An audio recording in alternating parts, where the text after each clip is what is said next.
Earlier this week, eBay put into place its new promoted listings policy. And I'm not going to go over what that all entails, but just suffice it to say that a lot of resellers consider it an unethical business practice. And I, for one, and I think for many others, are choosing to not participate in eBay promoted listings anymore.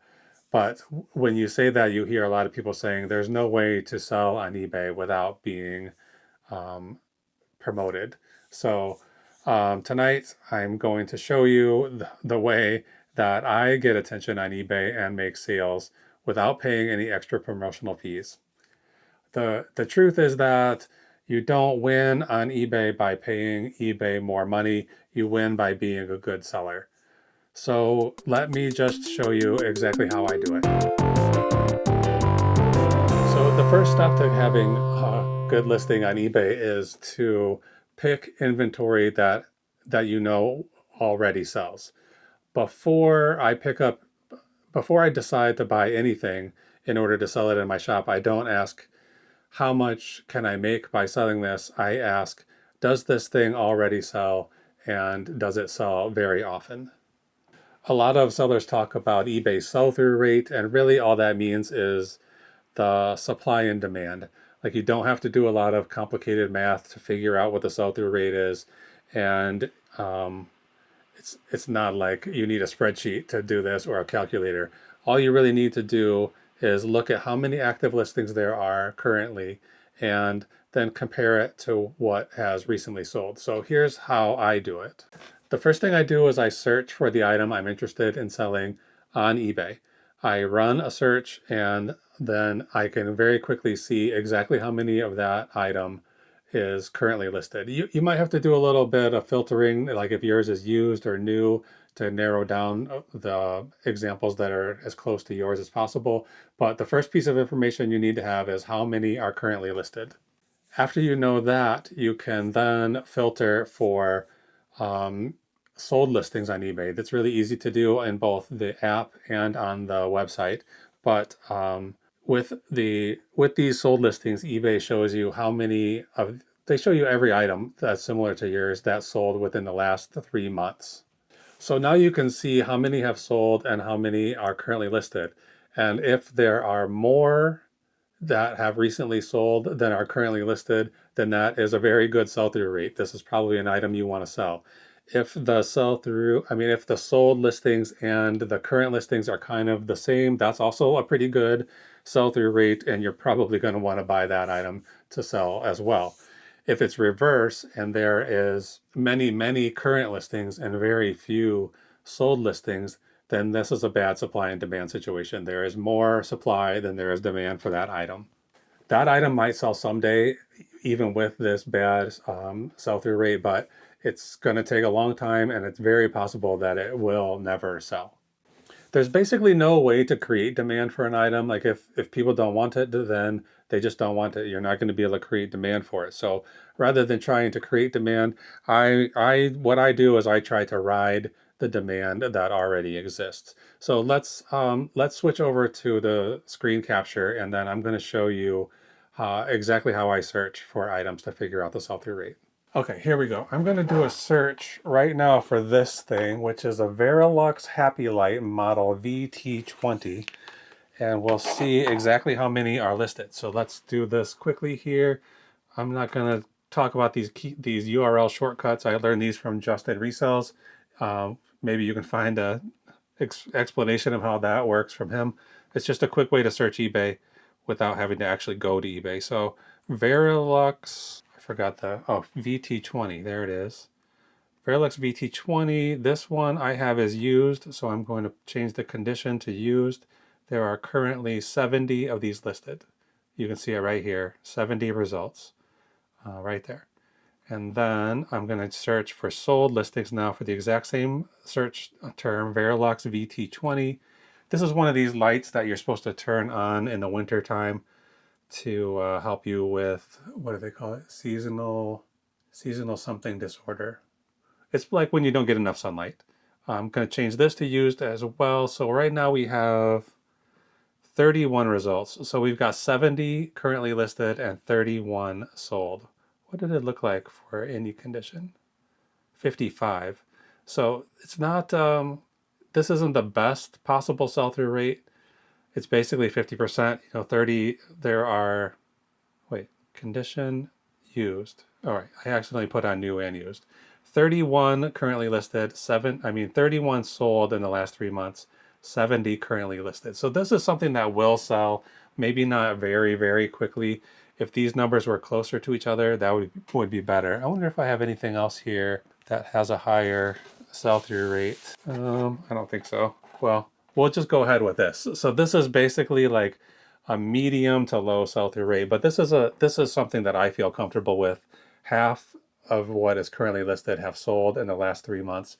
That seems like an okay starting point. So basically that's it. That's how we figure out sell-through rate. You don't have to do any math. You don't have to do any division.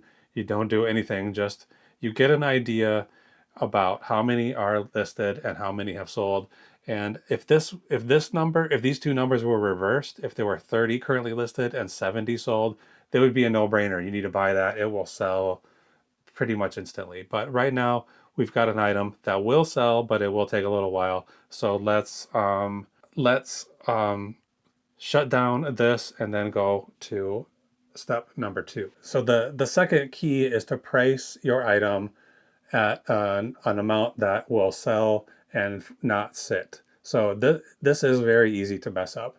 The only way that you can really determine the value of your item is to look at what others have sold it for, what like actual numbers that people have sold it for, which we can do easily with eBay. And you can compare that to the numbers that people are asking for on current listings. Pricing at the top of this range of sold listings is very, very strong temptation. Like I always want to get the maximum amount that I can for the items that I'm trying to sell.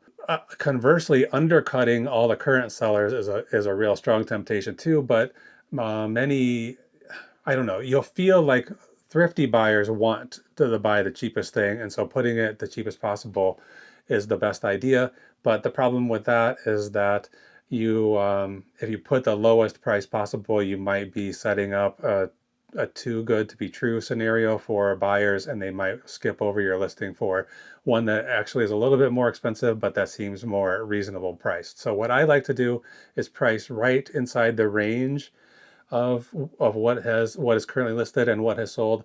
I don't want to be the cheapest one. I don't want to be the most expensive one. I want to be competitive with other sellers. So in reality, eBay rewards sellers that sell items, not sellers that dream big about how much money they can make.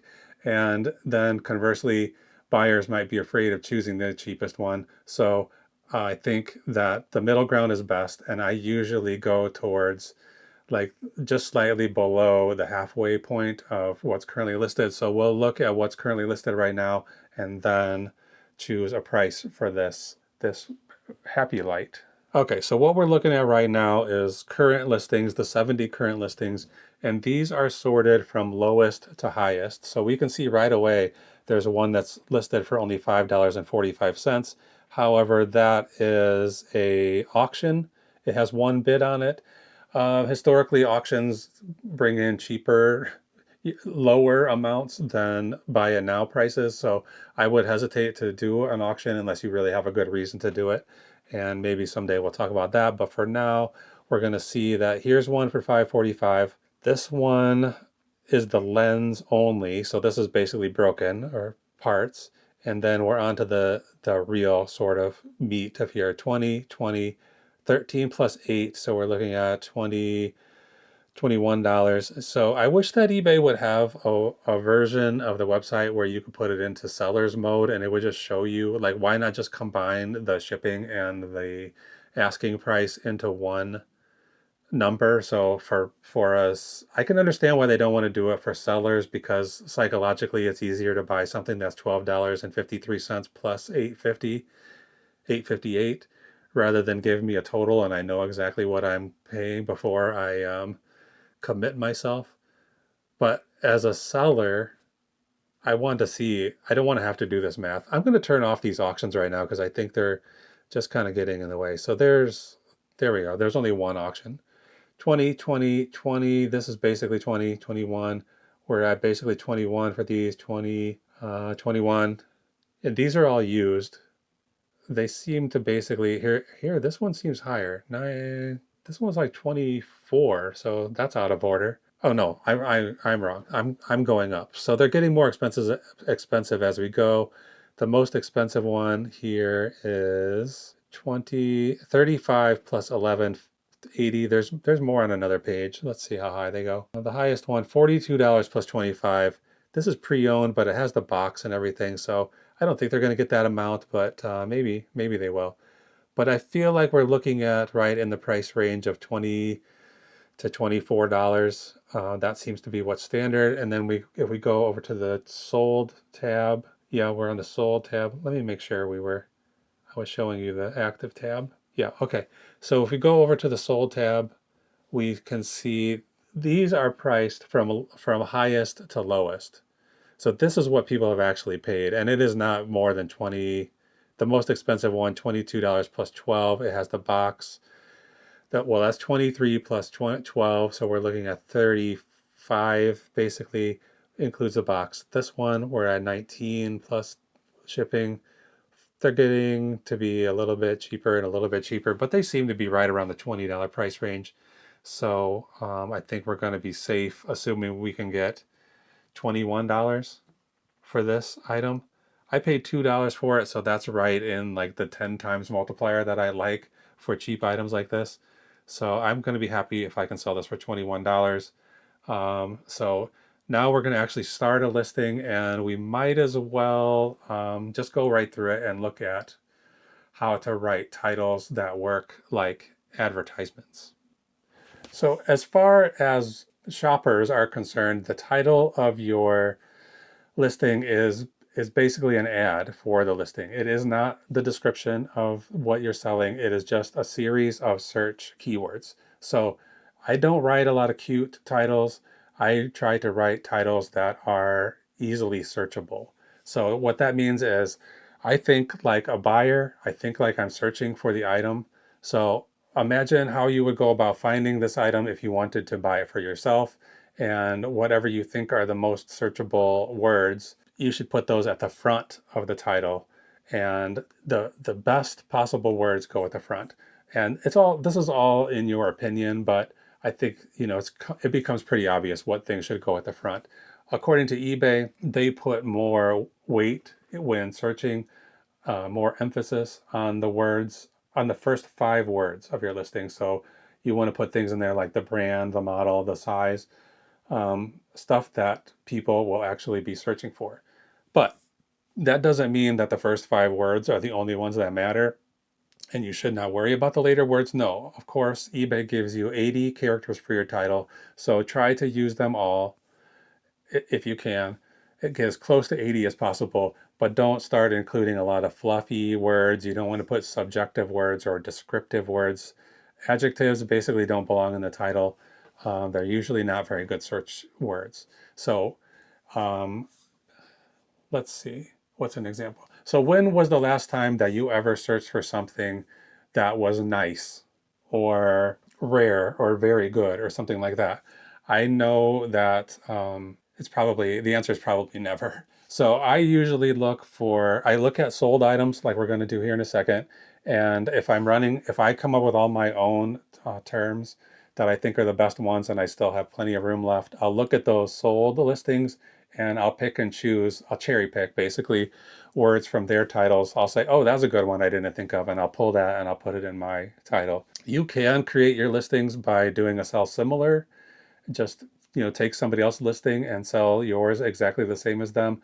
But for me, I very rarely use the sold listing titles verbatim, even though there is this item sold, there's evidence that this was a good title, that it got this item sold. I still usually think that I could do better. I think I could do better than them. And the way I see it is, the better my title is, the less likely I am to have to pay for promotions and other eBay ads. All right, so right now we're looking at the list of solds, and it's sorted from most expensive to least expensive. So right here at the top, this is the one that sold for, what did I say, about $35.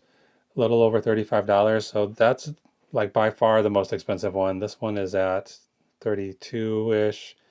This one, it does have the box, so that's something, but it says pre-owned. And let's look at their title. Okay, Verilux HappyLight. Those are words that are directly on this machine. Verilux HappyLight. So those are good words to have at the beginning. Now, why does it say Lux here as the third word? I think that probably VT20, the actual model number, would be better served putting it up here. Also, they have Lux here without an E, and I think if you search for this Lux will probably turn up, so you don't need both of these in there. Therapy is a questionable term, but I am going to use it because, I mean, I've had problems with this where they have taken listings down because they think it's a medical device when this is just like, it's just called light therapy. It doesn't have anything to do with actual medical therapy or anything. So 10,000 lux, I don't know that somebody's going to be searching for that, but let's look at the title that I came up with. Here we go. Verilux, I put the brand and the model number first. That other listing had HappyLight as one word. I probably could do that. I will do that. I'm not sure where Liberty comes from, so I think I'm going to take that out. I'm looking at the back of this device to see if I can figure out where I got Liberty from, but I cannot. It says designed in the USA, made in China, so I'm not going to put China in the title, but I will take this Liberty out. There's another brand name on here that says Intertech. So I don't know exactly what that is, but I think I have room for it, so I'm going to put it in. Here's 10K. I just put 10K instead of 10,000. That's a little bit fewer characters. I'm going to pull this light therapy and put it closer to the front because I do think that's a stronger search term. Somebody might just be looking for a light therapy lamp and not this exact brand name. So you want that to go closer to the front. So 1, 2, 3, 4, 5. These are the 5 best words according to, this is where you should put your best words according to eBay. Natural energy spectrum lamp. I don't know if any of that stuff is really that important. That's not a great search term, but it is written right on the machine. So I probably should leave it. And all these words came from listings that sold already, so we know that they work. So that's basically it. This is how you want to make your titles. Most important words in the front. You don't have to make it like a sentence, like a grammatically correct sentence. Just if you can get the first 3 words to seem like readable, that's fine. The first 5 or 6 words. If they're readable like a sentence, that's fine, but make sure that they are the most important words. You don't have to put a lot of ands or even ampersands or pluses or dashes. In fact, don't put any punctuation whatsoever unless it's part of the brand name. Don't put any all caps. Don't put any emojis. Like for Christ's sake, don't put any emojis. Nobody can search for an emoji. And everything in here should be a word that somebody might be searching for. Okay, that's it. The next thing up is going to be the photo section. When people are scrolling through eBay, they've done a search and they're scrolling through the search results. It's too difficult for them to see every word in every listing. Those titles are getting your, you put those search terms in the title like we just talked about, and that gets your listing in front of people. But really what gets them to stop scrolling is your photos. So you are competing with people who are probably better photographers than you. They have bright, clean, sharp images, and you're just going to have to do your best with whatever tools you have to take the best pictures possible. So here are a few rules that I stick to for the most part. Clean white backgrounds, if it's possible for you to do that. If you have a light colored item or a white item, like we're going to be doing this light, this is not going to show up that well on a light background. In that case, you can use a dark background or a colored background of some kind. I mean, these are the rules I have for myself. You do whatever you want. There used to be like real strict guidelines about using white backgrounds if you wanted to ever be included in Google shopping search results. I think those are less stringent now, so people are having luck with different color backgrounds, or even like environmental backgrounds on a wood plank or whatever. But I'm sticking with white whenever I can. And if I can't use white, then I have these orangish kind of yellow poster boards. I use these for the backdrops. I don't know if it's the most appealing color, but it's the color that I picked and I use it all the time. So I'm hoping it builds a little bit of like brand awareness around that color. That color is similar to the colors that I use in my logos and other branding stuff. So it's like a fluorescent orange, but on camera it shows up as a little bit more dull. So anyway, try to use white if you can. If you can't use white, pick a color and stick with that. Do have some kind of a lighting source if possible. There is a lot of equipment available, and a lot of people will try to sell you like, very expensive photography lights and videography lights, and they probably will give you the best results, but it's not necessarily realistic for a lot of us to spend hundreds or thousands or even hundreds on lights. So I use these gooseneck lights. I don't know what kind of bulb this is exactly. It says, oh, it's some kind of a fluorescent bulb, FML 27 watt fluorescent bulb. On the ceiling here, I just have LED lights. These aren't great, especially for video. They have like a flicker or a banding effect with my camera.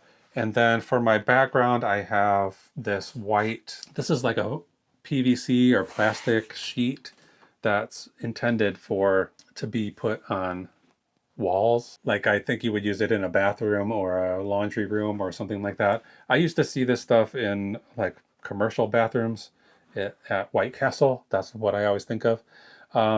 So that's all good. Use the cheapest stuff you can unless you have access to better stuff.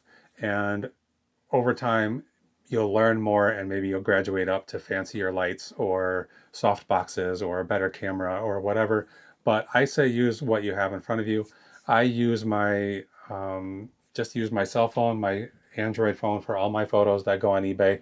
It's very easy to take pictures with the phone and then immediately upload them to the eBay app. I don't prefer to use the eBay camera. It has some issues that I don't like. And so I use the built-in Android smartphone camera and post things directly into the app. I recommend that you concentrate on focus. I'm usually trying to go as fast as I can when I'm listing, so sometimes I do end up with some photos that are slightly out of focus, but I should take a little bit more time, make sure those pictures are crisp and clean. You want them to be sharp. I would suggest put your settings on square. It'll say 1:1. That means like the same distance up as the same distance across. So you want a square. eBay presents its photos in square format, so you might as well just get ahead of the cropping and get the picture to look exactly the way you want it before posting it on eBay. Fill the frame. I mean, you want to get as much, you want to have the frame filled with the item as much as possible. Sometimes the pictures that show up on eBay are pretty small, and so the bigger your item is within that picture, the more likely it is people will be able to see it and understand what they're looking at. So for me, I'm not trying to be, well, I have a background in photography, like real art photography, but for this purpose, I'm not trying to be Ansel Adams.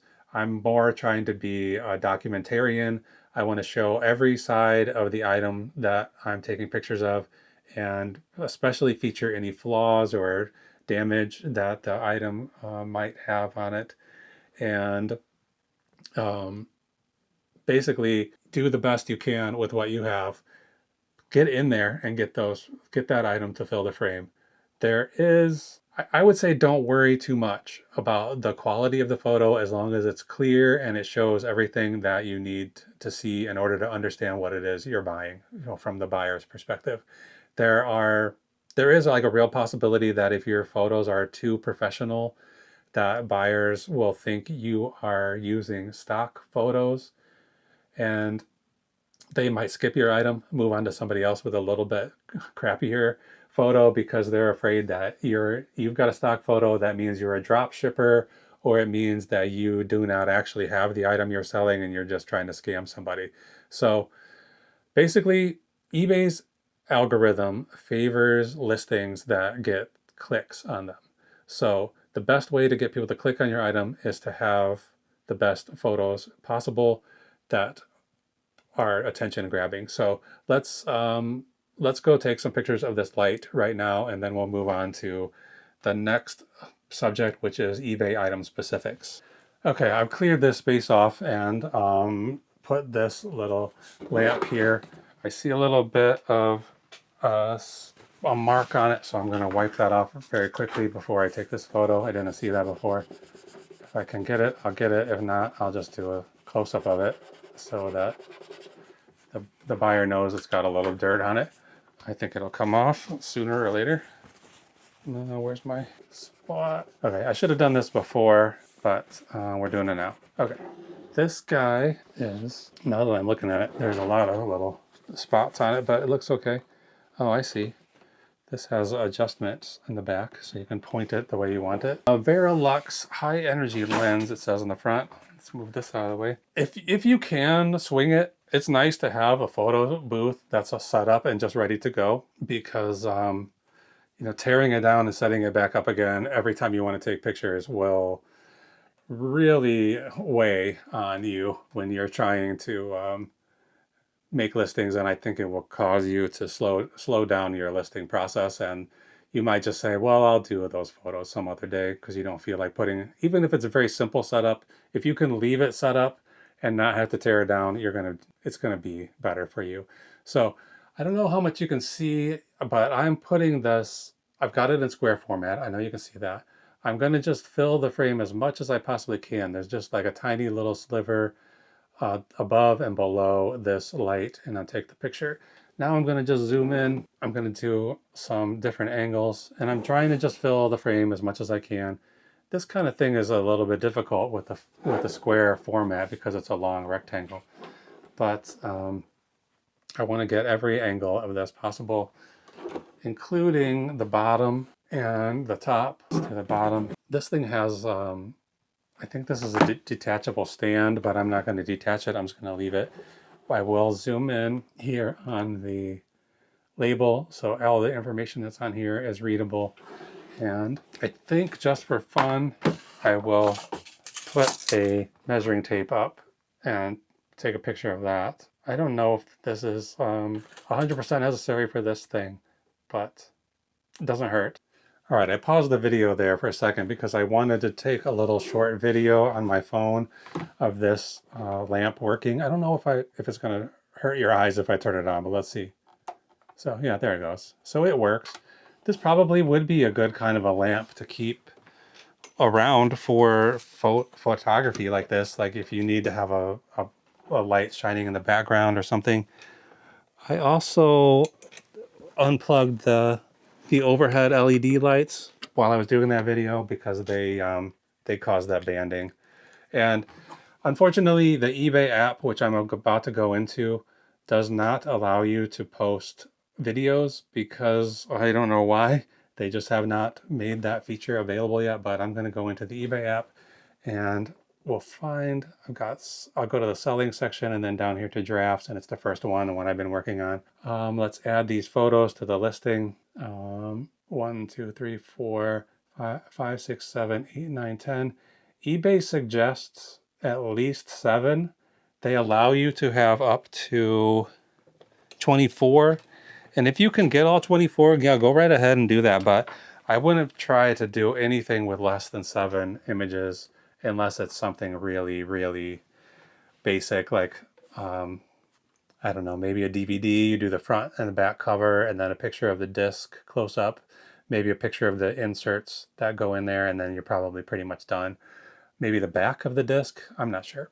But anyway, I'm done here. I've got all of these listed. All of these uploaded. And then because you can't get to the photo section from the eBay app, I'm going to save this right now for later. You have to go to, you can go to a computer and upload videos that way to your listing. I recommend if you're doing anything electronic, if you do a video showing it working, this video I just made was 12 seconds long. So it doesn't have to be much of a video, just flip the switch, turn it on, flip the switch, turn it off, and that's basically it. So I'm going to go to the browser on my phone and then go to the eBay website. This is very cumbersome and clunky, and if anybody from eBay is watching, which I highly doubt it, it's time to get video function in the app. Everybody who is shooting video is doing it from their phone these days. So if I could take the video with my phone, I should be able to upload it to the website with my phone as well, to the app.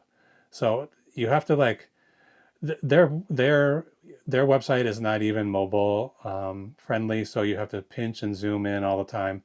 So I'm going to go here to resume the draft. I don't need to show you this. This is just making this video longer, but I'm going to do it, so we might as well do it. And then upload from computer, and then, oh, that video is 17 seconds, not 12 seconds. So the other problem is this happens almost every time you try to upload it, it says upload failed. So this is some sorry technology from what's supposed to be a world-class company. So these guys should be very embarrassed of themselves. Get this video function, among other functions, to work properly. And so then usually the second time you do it, it gets stuck. Like right now it says 1% uploading. It'll stick there for a while until the upload is totally finished, and then it will finally just say complete. So there it is. Now it says under review. That listing is there. I'm going to just go back down to the bottom and save that for later. So we'll come back to this listing in the next step, which is going to be about the item specifics fields. The item specific section of when you're creating a new eBay listing is probably the most complicated part, the most difficult part for a lot of people. This is it right here, scrolling down a little bit, but if you start using your listing, if you start creating your listing from another seller's listing, like if you do a sell similar situation, you'll see a lot of desperate answers in some of those fields where people really feel like they have to fill out every single one. And it is good to fill out as many as possible. But if you think about those item specifics fields, like extra keywords that you couldn't fit into your title, then it starts to get a lot easier. What I do is I fill in the fields that seem like they might help shoppers and searchers find this particular item.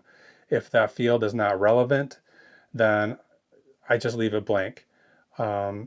You'll see a lot of people filling in not applicable for all of those fields. And if you think of them as search terms, you start to question, how often has anyone ever searched for the word not applicable in eBay? And I think the answer is absolutely zero. So there is no reason to ever put not applicable in, unless there are some item specifics fields that are required by eBay, and maybe you have something that you want to sell, but it doesn't actually have something to put in that field. Like, okay, so a good example would be like you have an antique book, and eBay for most books requires you to fill out the ISBN field. And if that book doesn't have an ISBN, then you can put NA or not applicable or does not apply or any of those kind of words in that field. That's actually a good use of NA. But for the most part, item specifics are search terms. If it's something that people aren't going to search for, don't put it in there. Okay, so let's go to the item specifics fields and fill these out. And we're just going to muscle right through this quickly. All right, here's the required section. For this category, they only have one required, which is the brand. This is already filled out. So I started this listing from someone else's. This listing is basically a sell similar. So a lot of times you will see, like, this is the kind of thing I'm talking about. This one, it says UPC, and the previous person who created this listing put in here does not apply. There is no reason to put that. No one will ever search for does not apply, and it's not required. So I'm taking it out. I like to have my fields here as clean as possible. I don't want there to be a lot of junk in them, but sometimes I think it's easier to just start a listing from scratch these days than to try to confirm that everything is right in each one of these fields. But so far we've only emptied out that one, so we removed the does not apply. It is white. It is a light therapy lamp. Here's the main purpose of this device is for mental health, mood support, physical stress. It probably does not help with any of these other things, so we'll leave those all unchecked. Um, Sometimes you can put your own. So this thing is plastic. It doesn't even have plastic as an option here. So you could write in here plastic and select it, and now plastic is in there. But my understanding is that if you don't select one of the pre-written options, then eBay doesn't use it for search. So if you put in your own custom answer to this question right here, it doesn't really do anything for search. The only thing that could be good about it is that if enough people use the term plastic for this category, then eBay might add plastic to the list of pre-populated checkboxes here. But I'll leave that there, it's fine. There's no manufacturer's warranty, we're not worried about that. MPN is the manufacturer's part number. This person has VT20, which is the model number, so that's good. Body area, I guess that's, since this is like a therapy section, if it was this is all face, foot, hand. I mean, it doesn't have that many options here. 1, 2, 3, 4, 5. I was going to say if it was a knee brace, you could put knee in here, but that's not even one of the options. So we're going to leave that blank. Number of settings, it has high and low on the light, so we'll leave that. The model, I'm not sure the difference between MPN and model. This person put Verilux HappyLight. I'm going to leave that alone. Power source, so power adapter, battery, rechargeable battery. I mean, it just plugs into the wall, so I'm not going to put anything in there. Department, this is usually men, women, or children, or unisex. Might as well select them all. I don't think it's going to help with our search results, but it's not going to hurt anything either. Okay, country of origin. This is a difficult one. So I used to think of this field as another place to put a selling point. So let's say you are selling some vintage porcelain, a china set or something like that. And there's a country in, let's say, Bavaria that is very well known for making high quality china. So then you would want to put Bavaria in there because that tells, like, there's some possibility that somebody is searching for Bavarian china or whatever.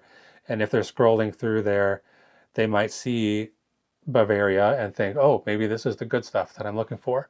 If you were selling vintage electronics, maybe from the 80s, and it was made in Japan, you would want to put that in there because at that time in history, Japan was known for making high quality stereo components.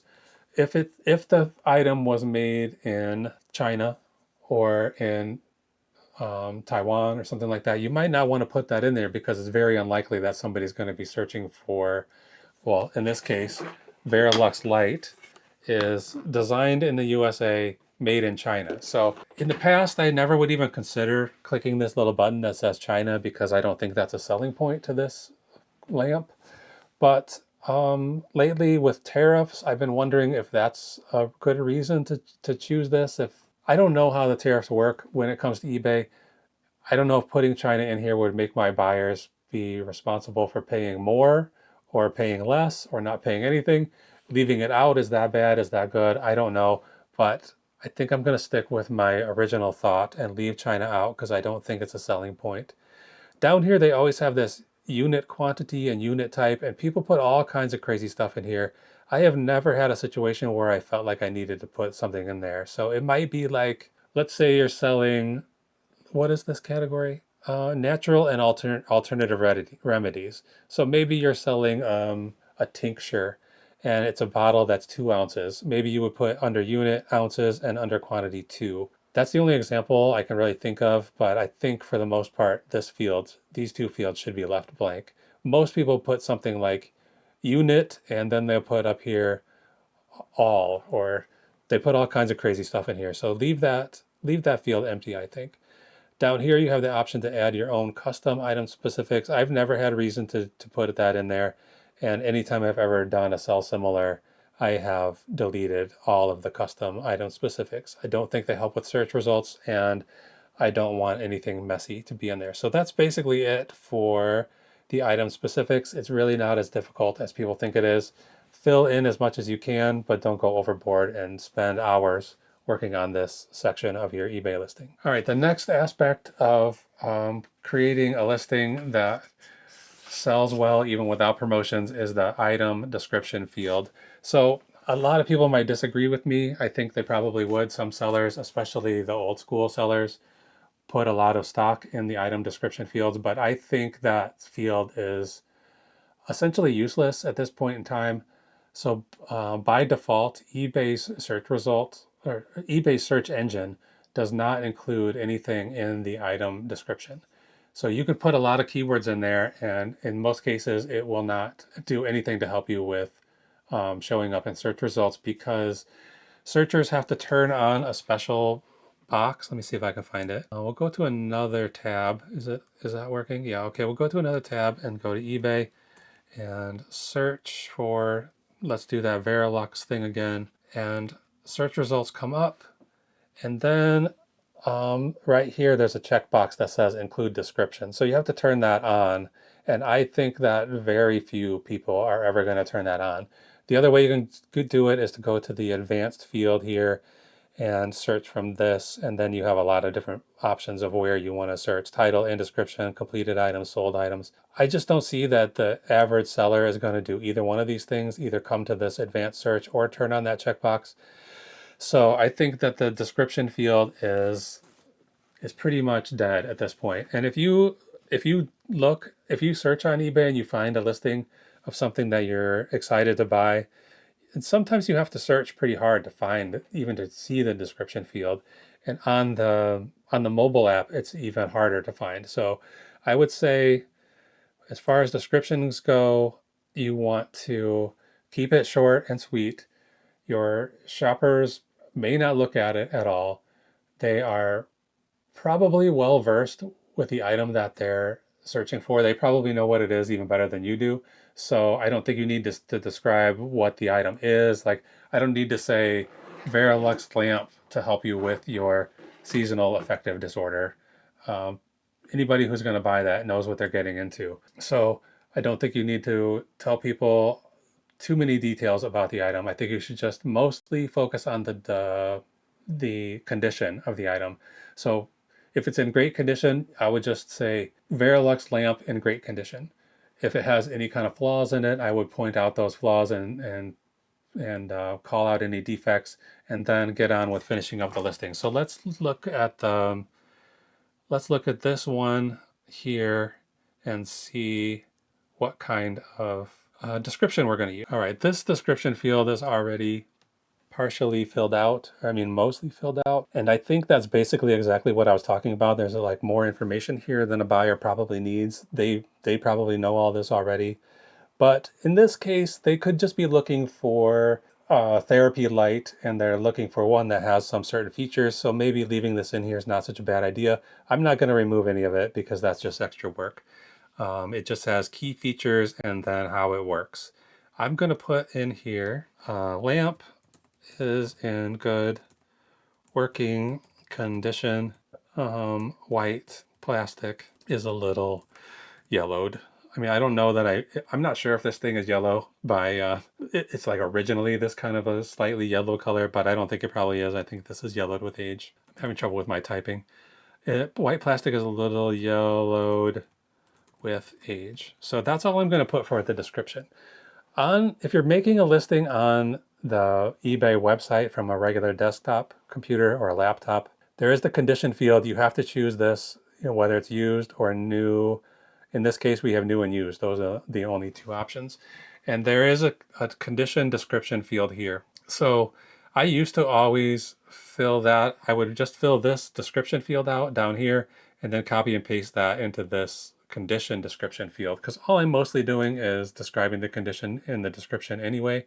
But this field, this condition field, does not even exist on the mobile app. There's no way to include this information as far as I can find. So I have in recent years just been leaving that totally blank. I don't think it matters. I'm leaving it blank. And then we're down here to the pricing. We decided earlier on $19.99. But the next step after this is shipping. So we'll come back, and that's going to be the final part of this thing about listing stuff that sells even though you don't have promotions. Earlier, I said that the item specifics fields were probably the most complicated part, but now that I'm thinking about it, I suspect that choosing the right shipping method is probably the most complicated part for many sellers. And these the charges for shipping, the different methods for shipping, whether you want to do UPS, USPS, FedEx, whatever, all of that stuff I think is a little bit too complicated for this video. But suffice it to say that you want to keep your shipping costs that you're charging the buyer as low as possible so that you can remain competitive with the price with other sellers. So if you put if you look at the other sellers and you've decided your item is worth $19.99 because everybody else is selling theirs at $19.99, but you put on calculated shipping and everybody else has free shipping, then you have just basically outpriced yourself. You've priced yourself out of the market. So I think that buyers understand that their total cost includes the price of the item and the cost of shipping. So you don't want to go too far over your competition. There's a lot of people you'll see online talking about shipping techniques, and many people they'll argue that free shipping is your best choice, that flat rate shipping fees is the way to go, or that fees that are calculated by the weight, the size, and the distance that the package is going is the proper method. There are a lot of arguments for all three of those, and a lot of good arguments, and people have really thought that through, and you might watch some other videos about that. I don't really have a good I don't have good advice on that. I use a combination of all three of those. Sometimes I primarily do calculated shipping, and the main reason I do that is I don't want to have to when shipping rates rise every year or every 6 months or whatever, I don't want to have to go into my listings and make any changes. I want to have the calculated shipping there so that if shipping is now $1 more than it was 6 months ago, then it's done for me. I don't have to do anything. eBay has already done the work. Sometimes I mean, I do pretty often do flat rate shipping. Probably I would say a quarter of my listings are flat rate shipping, and occasionally I do free shipping, but very rarely. I'm trying to figure out a way to do some experiments with free shipping, but I'm not coming up with a great way like mechanically to do it. But I can't give you a lot of advice on this, so you're going to have to come up with your own conclusions on shipping. But for now, let's put some kind of a shipping amount in here and finish up this. All right, like I said, I usually do calculated shipping, and that's what I'm going to do in this case. I have several shipping policies. So business policies is a whole different category of information about eBay and something that you can come to later. I have shipping policies, pre-written shipping policies. I have pre-written return policies and pre-written payment policies. So right here, I have calculated ground advantage as the main shipping policy, and then several others that I can choose from. These are policies that I made, and I use them for myself. But I'm going to use calculated ground advantage, put 2 pounds, 13 ounces. It's probably not quite that heavy. I'm going to lower this to 2 pounds of 1 ounce, even though that really doesn't make any difference. Let's see, how heavy is it? By the time I pack this up, it's going to be pretty heavy.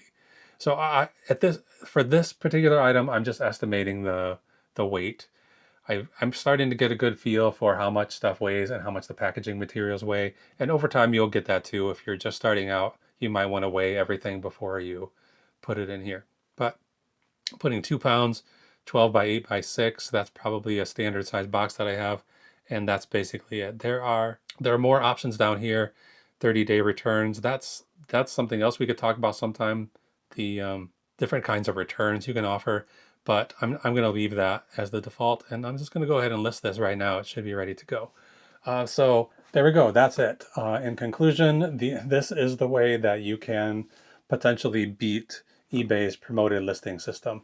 If your item is in high demand, if you have priced it correctly, if you have a strong title with the right keywords and the right item specifics, and you have decent photographs that show your listing, that show your item, warts and all, then you don't really need eBay's promotions. You do not need to pay for extra ads because good listings get clicks, good listings get sales, And clicks and sales lead to better ranking for all your listings, and they do that all by themselves without any promotions.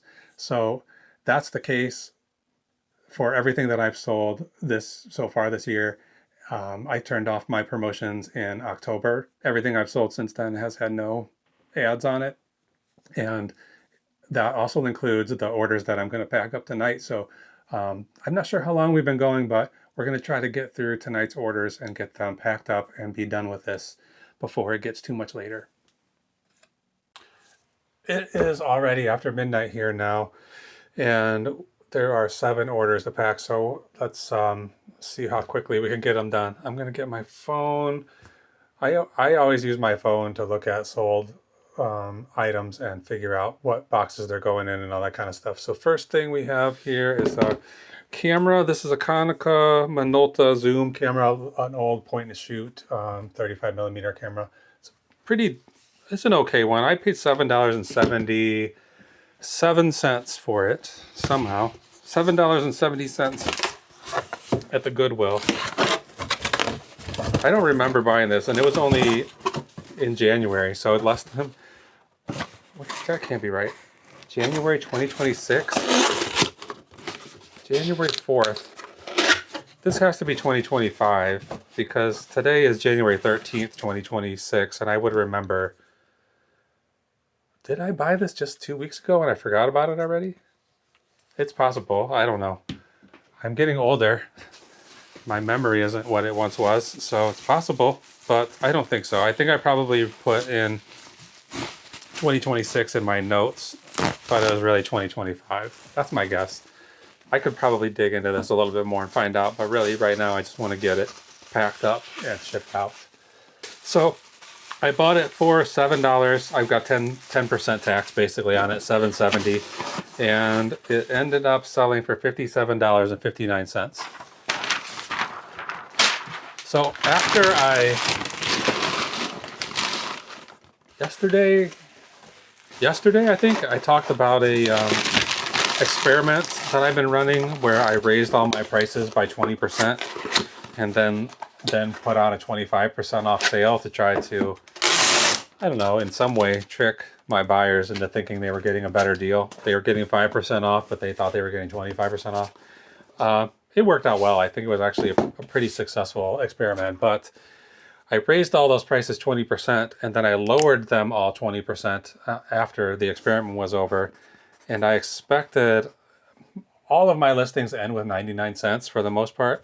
I expected them to go back to those original prices, and they did not. So I don't know how you can raise something by 20% and then lower it by the same amount and not get back to the same number. But I'm sure this should have been sold at a 99-cent price, but $57.59 is kind of a weird price.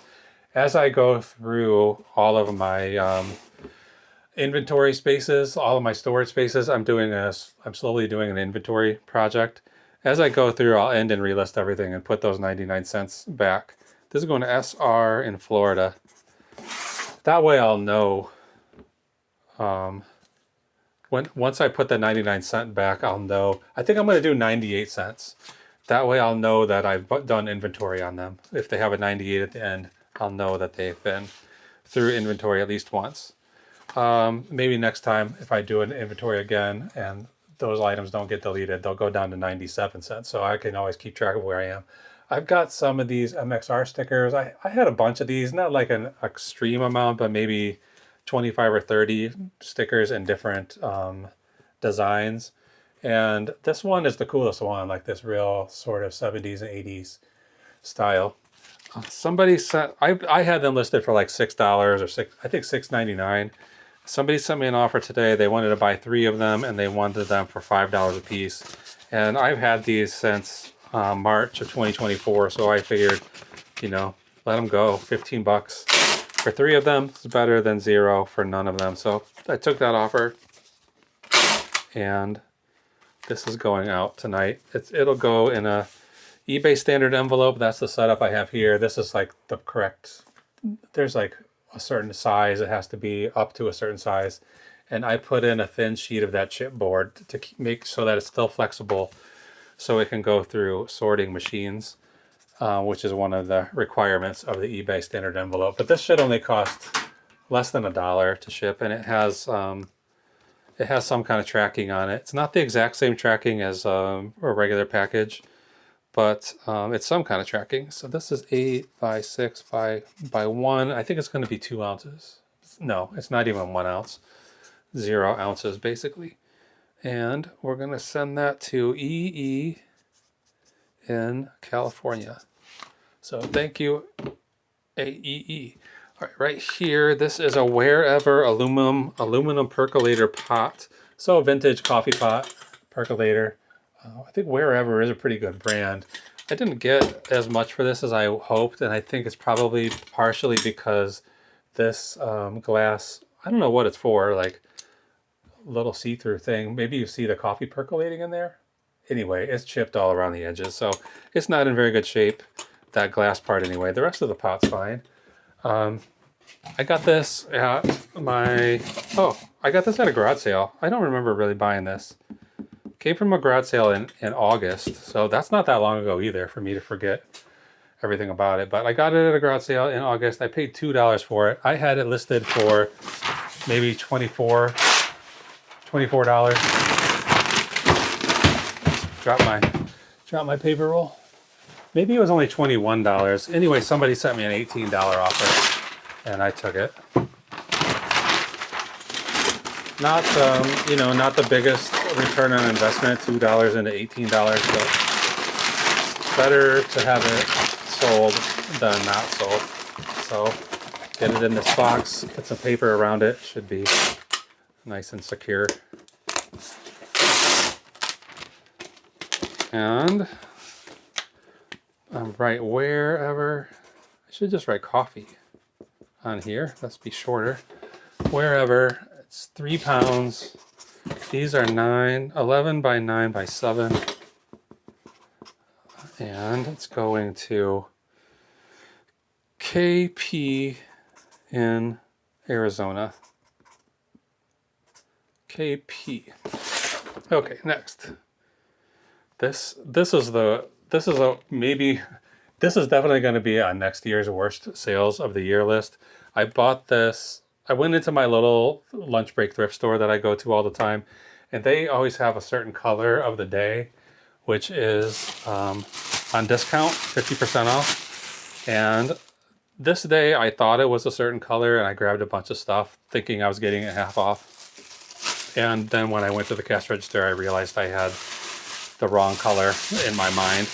And almost none of the stuff I bought ended up being half off.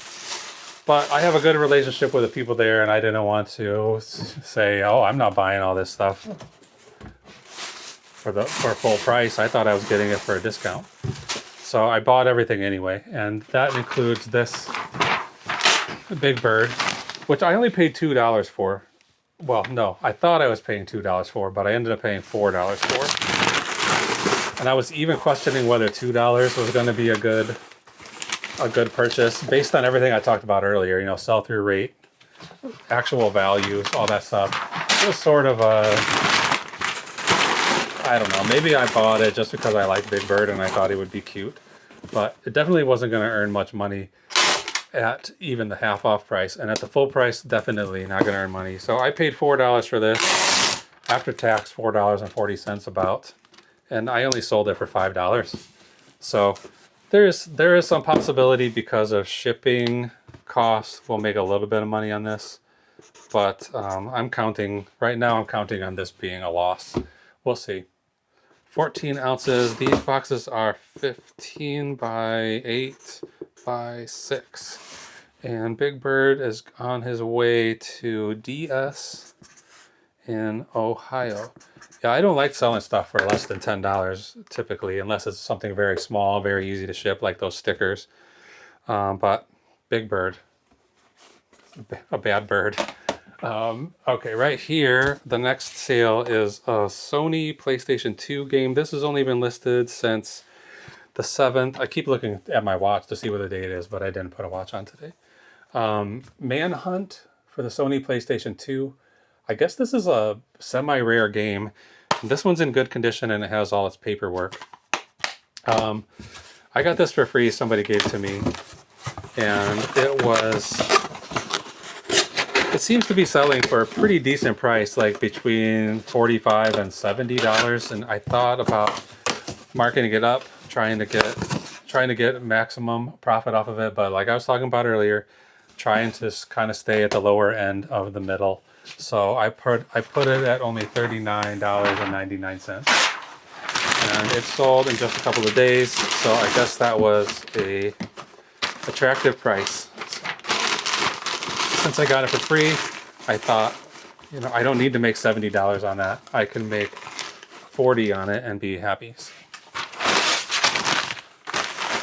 I was a little surprised it didn't sell much faster. It's only been, I think today's the 13th, so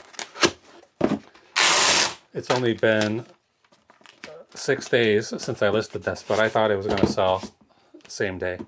PS2. I forgot what the game was called already. 10 ounces, 10 by 7 by 3. This is going to go to RL in Washington. So there we go. Last one, I think. No, got 2 more. One of them is already packaged up and ready to go. This is a lot of Redbox DVDs. You know Redbox, the video game and movie rental machines. When they went out of business, there was a machine right close to here, and I went over there and I rented basically every disc that was in that machine. And the company didn't exist anymore. They just abandoned their machines all over the place. So I don't feel too bad about it. I rented those discs. They had no way to charge my credit card because the company doesn't exist anymore. So I got all of these DVDs for free, and at the time they were selling for about $1 per disc because it was in the news and people were trying to collect them or something. But that price went away pretty quickly. But I did sell. I probably sold $200 worth of these discs that the first week or whatever. This is going to DP in New Mexico. I don't know what people want these. I did have somebody contact me and wanted to ask me if I could supply him with 1,000 of them or something like that. I was like, no, man, I got what I've got. In the end, this one, I got them for free. Just took my time to stand in front of a machine and check them out. Somebody sent an offer. I think I had them listed $32. So 88 DVDs in here. There's no guarantee that there's not duplicates. You know, this is just a random selection of DVDs, so it's not a very high value item. I think I had it for $33.99, and then I got an offer for $29, and I just, let them go. I still have like 4 more boxes of these, not in this quantity, but some smaller quantity boxes. So when they go, they're all gone. That's good. I have here some Venetian, this is a very vintage box of Venetian shoe cream. Finest care for patents, plastics, and shoe leather. Cleans, polishes, and preserves. So I have no idea. This is so old. This looks like it's probably from the 50s, maybe the 60s. There's no kind of dark marking on it or anything. But shoe polish. I got this from an estate sale a long time ago, March of 2024. And I was fairly recently, I did an inventory of this location, and I was thinking about getting rid of it, but I decided to just hang on to it. I've assigned a $2.50 cost of goods to this little box, but I probably paid 50 cents for that, and I probably just took the entire sale, put it in a pile, and averaged out the price of each item, and came up with $2.50 on this one. I'm going to put it in one of these bubble mailers. I think it's like a pretty solid cream. It's not like a liquid. And I'm not going to bother to send this hazardous materials. I'm just going to put it in this envelope and seal it up as best as I can so that if for whatever reason it does happen to leak, it's going to be okay. But I'm not going to bother with the hazardous label. I won't remember to do it at shipping time anyway. I was going to put it in this bag, but it has a hole in it. I have another one here. here's a black bag. I'm going to put it in here as well. And then in this box, it will go with some paper.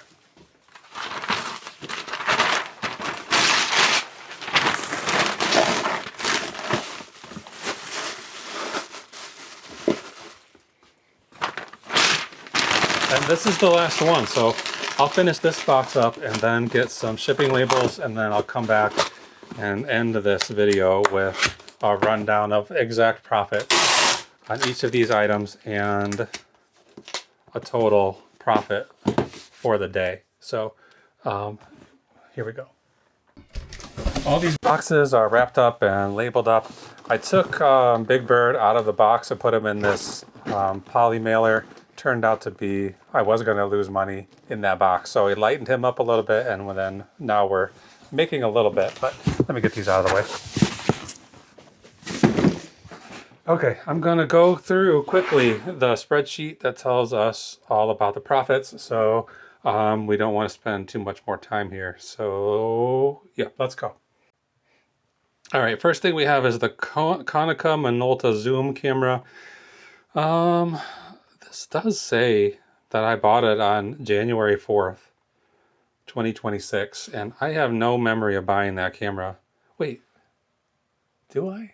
Yeah, I do remember buying it because when I came home, I was surprised that I had a battery that was the right size. Okay, yeah, my brain is slowly coming back. Anyway, Minolta Konica camera. This is a Zoom 160C. I bought it for $7.70. I sold it for $57.59. I charged $7.22 shipping. The actual shipping was $6.99, so we make about 23 cents there. eBay fees $6.21. So total profit on that $43.91 in just a few days, really 9 days. Then the next up is the 3 vintage MXR guitar company pedals stickers, the guitar pedal company stickers. 3 of them, I paid $3.60 for those 3. I'm not going to go through all this, just the profits. $15.70 profit on that, so not too bad. The Wherever aluminum coffee percolator, $13.07 profit. The gun to Big Bird, after taking it from the box and putting it in the bag, earned us exactly $1, one even dollar on that. I was about to lose 57 cents, and by taking it out of the box, we ended up making $1. Manhunt, the Sony PlayStation 2 game, $33.67. Not too bad for listing it on the 7th, selling it on the 13th. That's only 6 days. Pretty good. The box of Redbox DVDs, random DVDs, $24.48. And finally, the Venetian shoe cream, $4.57. It only took close to a year to earn $4.50. But in the end today, we made a total profit of $136.45 after all eBay fees, after shipping labels, after cost of goods, $136.45. Our daily average profit during the month of January, we're halfway through the month now, went up a little bit, so we're at $115.52. And let's see, do I have this? I do have this. So last year during this month of January, so okay, 2024, I made $1,000 in January. In 2025, a year later, I made $3,371. So we're about halfway through the month, and right now I'm at $1,501. So we're about halfway, just under halfway to last year. And last year was by far, last January, the worst month of the year. And I'm anticipating this January will also be the worst month of this year. And if this kind of profit continues, we're probably going to end up with pretty close to the same profit this year as we did last year. But I am hoping that I can work a little harder, find a little bit better inventory, and do better this year than last. I really want to grow this business over the next 3 years so that I can take a little bit of early retirement and then spend my time working on eBay basically full time So that's it for tonight. Thanks for watching. I really appreciate it. I'll be back tomorrow. Let's see, what is tomorrow? Well, don't worry about it. Just come back tomorrow and we'll see what's happening then. Have a good night.